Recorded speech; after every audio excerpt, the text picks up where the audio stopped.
Mesdames et messieurs, vous allez assister à un vrai faux procès. Nous allons débattre autour d'une question centrale. L'intelligence artificielle peut-elle être d'intérêt général? Peut-elle améliorer le service public?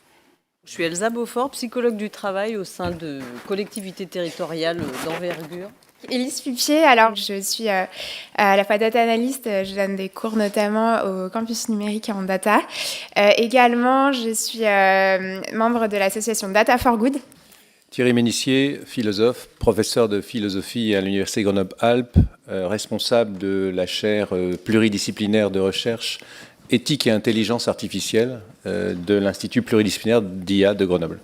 Est-ce que vous pensez sérieusement qu'un salarié, qu'un agent à qui on va dire « vous faites un bon travail », mais là, vous voyez, cette machine peut vous remplacer. Ah, certes, vous aurez encore un petit droit de validation, et encore, ça n'est pas sûr. Vous pensez vraiment que ça va permettre aux agents et aux salariés d'avoir une meilleure santé mentale, qu'on va arriver à sortir de ce schéma-là? Penser que son métier va disparaître ou qu'on va devoir se former très, très régulièrement pour suivre une technologie, c'est des choses qui peuvent provoquer effectivement du stress.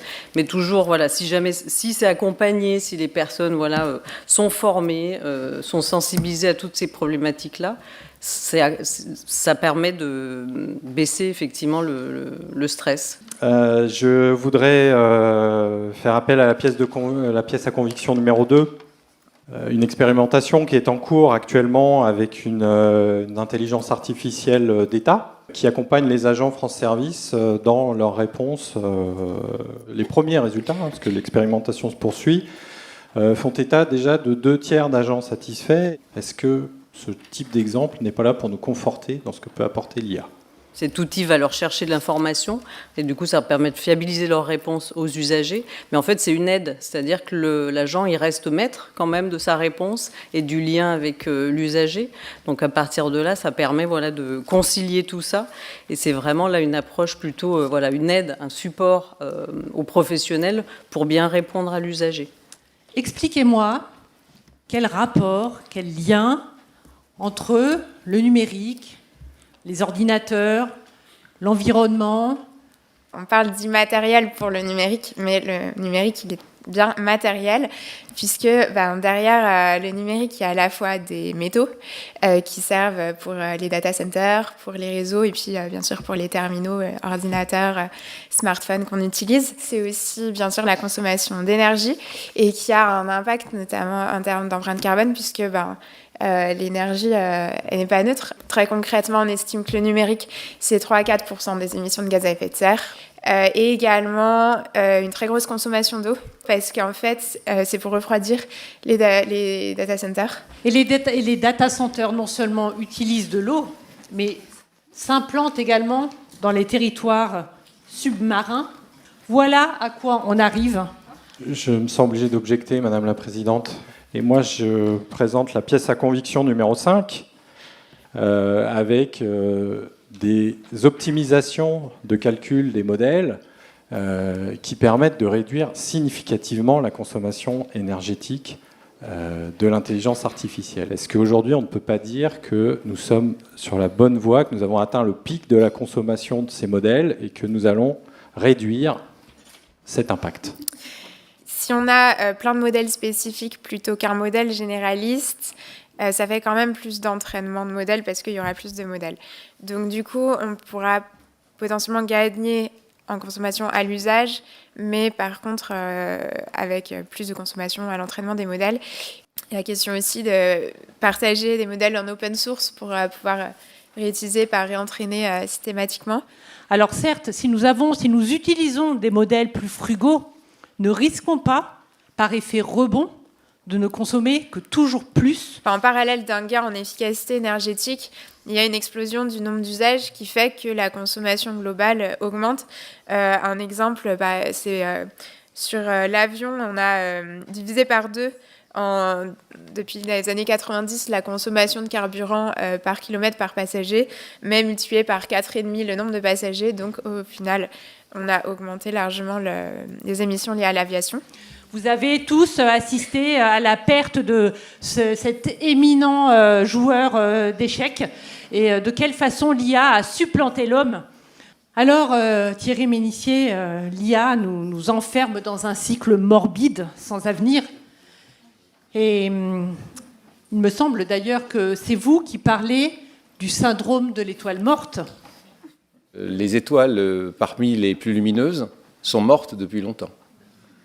C'est-à-dire qu'on ne peut pas attendre de quelqu'un qui fait de la recherche active, on ne peut pas attendre de quelqu'un qui a été formé il y a 40 ans, qu'il soit si illuminé que ça, en fait. Paradoxalement, l'avenir est ouvert, puisqu'il convient d'intégrer dans les programmes de recherche la jeune recherche, qui est native du point de vue numérique et algorithmique, alors tandis que les gens de mon âge ne le sont pas. Et vous voyez, au moment où on nous prévoit que l'intelligence artificielle corresponde à la bêtise naturelle, la bêtise humaine, il est possible aussi de renouveler peut-être l'intelligence, mais à une condition qui n'a pas encore été évoquée, je crois, à condition d'être inventif, agile, antifragile, l'antifragilité étant celle de l'intelligence de l'hydre de Lerne, dont les têtes repoussent sans cesse. Est-ce que finalement, avec cet outil, nous ne pouvons pas revoir la manière dont nous concevons nos systèmes qui sont tout à fait bureaucratiques, certes en s'appuyant sur l'IA, mais surtout en convoquant l'intelligence collective? Est-ce que ce n'est pas une opportunité qui nous est offerte? Le pas de côté nécessaire pour innover, parfois, implique un peu de mou qui n'est pas possible, sauf à œuvrer sous les radars. Saurons-nous être capables de protéger ces innovations humaines, cette inventivité qui va nous permettre d'échapper à la transformation des systèmes administratifs en purs systèmes techniques? Ce n'est pas du tout certain. La culture administrative française fait terriblement écran à cette agilité que nous devons avoir. La parole va être à la salle.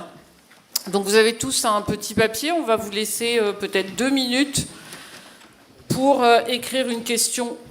Alors, il y a plusieurs questions, Thierry, qui sont autour de la dimension humaine des métiers de la fonction publique, et notamment du fait de certains agents qui évitent l'isolement de nos concitoyens. Voilà, est-ce qu'on ne prend pas le risque d'exclure d'une partie de la société, une partie de nos concitoyens? La technologie n'a jamais dans l'histoire humaine rien résolu si elle n'est pas soutenue par une réorganisation générale, servicielle et liée à des commodités d'accès. Peut-être incombe-t-il à la responsabilité politique de créer des systèmes d'accompagnement nouveaux qui n'existent pas pour réduire cette fracture numérique et pour permettre une meilleure équité numérique et algorithmique. Quels sont les impacts environnementaux de nos usages quotidiens, finalement? Est-ce que c'est ça qui pèse? Typiquement, une requête sur ChatGPT, en ordre de grandeur, c'est à peu près 10 fois l'empreinte carbone d'une requête sur Google, par exemple. L'empreinte carbone de ChatGPT, elle a été estimée, juste pour l'entraînement de ChatGPT 3, c'était autour de 550 tonnes de CO2, ce qui équivaut à 200 allers-retours Paris-New York en avion. Mais l'utilisation, c'est plus, puisque l'utilisation, c'est beaucoup de gens. Mais janvier 2023, donc 2 mois après l'ouverture, on était à 10 000 tonnes de CO2 par mois. Imaginons qu'un agent de la fonction publique fasse une requête sur l'intelligence artificielle, qu'il induise à une erreur et qu'il délivre cette information. Qui est en faute? Quelle est la responsabilité? Dans beaucoup de domaines de pointe, la reproduction, la cancérologie, la radioimagerie, déjà les systèmes prennent des décisions qui embarrassent l'autorité médicale qui ne sait pas si c'est vrai ou faux. Et pourtant, elle doit décider en assumant la responsabilité. Nous sommes en train de franchir un cap avec des outils qui ne sont pas réellement neutres, qui sont actifs, vraisemblablement. Il faut créer un régime juridique de responsabilité artificielle. Combien aura-t-il fallu de ressources et minérales et fossiles pour aller construire ces tablettes, ces ordinateurs, ces téléphones? De combien d'électricité a-t-elle eu besoin? Dans quelle orgie énergétique vivons-nous? Quant à l'éthique, voilà des siècles que l'homme se bat avec l'éthique, qu'il peine à s'y plier. Alors vraiment, là, tout d'un coup, on deviendrait communément responsable, attentif, parce que vraiment, l'ampleur des biais que pourrait produire l'IA nous rendrait d'intelligents.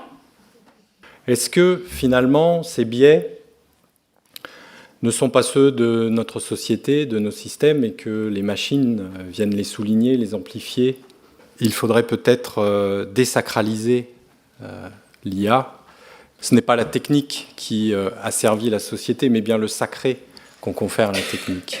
Et finalement, l'intelligence artificielle, c'est quelque chose de très trivial, des lignes de code qui tournent sur des serveurs dans des data centers. Et arrêtons aussi avec cette idée que l'IA va nous remplacer. En tout cas, certainement pas dans le service public, où finalement le cœur est bien cette relation humaine que l'IA ne remplacera pas. Inventer le train, c'est inventer le déraillement. Inventer l'avion, c'est inventer le crash. Qu'avons-nous inventé avec l'IA? Il me semble qu'une IA éthique est possible. Est-ce que ce n'est pas au sein des collectivités, au sein de l'État, plutôt que dans les GAFAM, que nous devons inventer une IA transparente, respectueuse des personnes et, si possible, économe en énergie? C'est le vœu éclairé auquel je vous invite, d'acquitter l'IA, non pas pour que ce soit une chance pour elle, mais pour nous. Où voulons-nous aller? Je vous laisse donc réfléchir à cette question et prendre la bonne décision.